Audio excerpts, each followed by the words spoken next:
Hundreds of criminals and suspects in Bernalillo County ditch their GPS ankle monitors every year. And our 4 Investigates team found some of them vanish. Others commit more crimes while they're off the grid. 4 investigator Jen French finds out who's tracking the trackers.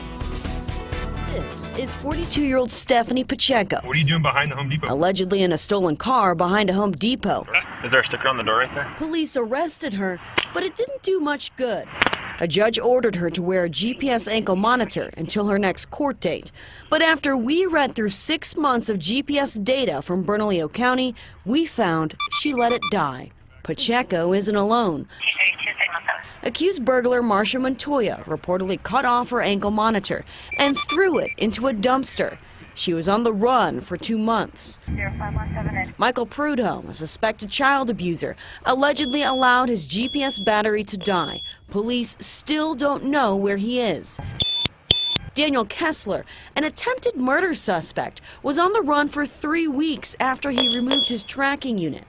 It has happened hundreds of times in the last 6 months. GPS trackers allowed to die, lost or stolen. One was tossed onto the roof of a Walmart. It was still tracking when officers had to retrieve it. There are 2 agencies that use GPS trackers in Bernalillo County: District Court Pretrial Services and Metropolitan Detention Center's Community Custody Program, or CCP. In 2017, we found out of the 799 GPS trackers, 164 of the devices were lost or broken. Many of these people are nowhere to be found for weeks or months, and many others skip out on court. That's 20%, or 1 out of every 5 people arrested. One of those CCP escapees was Seferino Gonzalez. After Gonzalez was arrested for car theft, forgery, and passing bad checks, he was given a tracking device to wear, but he allegedly cut it off. One house that they were kind of scoping out was the brick house. Just last week, Nina Chavez spotted Gonzalez. She says he was trying to break into a home in her South Valley neighborhood. And it's happened repeatedly. Police came, Gonzalez was arrested.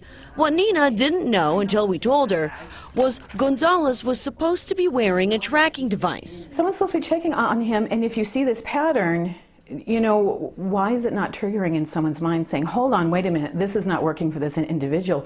He is preying on the public. That's a good question. So we took it to CCP Captain George Doyle. He's in charge of MDC's GPS monitoring program. As law enforcement, would you expect someone like that to have to spend some time in jail before he's released again? Well, I think that we need to fall back on the criminal justice system, and I would say that some of the unfortunate things are that that system doesn't always work as quickly as we think it should work. In the dumpster on top of a Walmart. Yeah. Is that frustrating for you?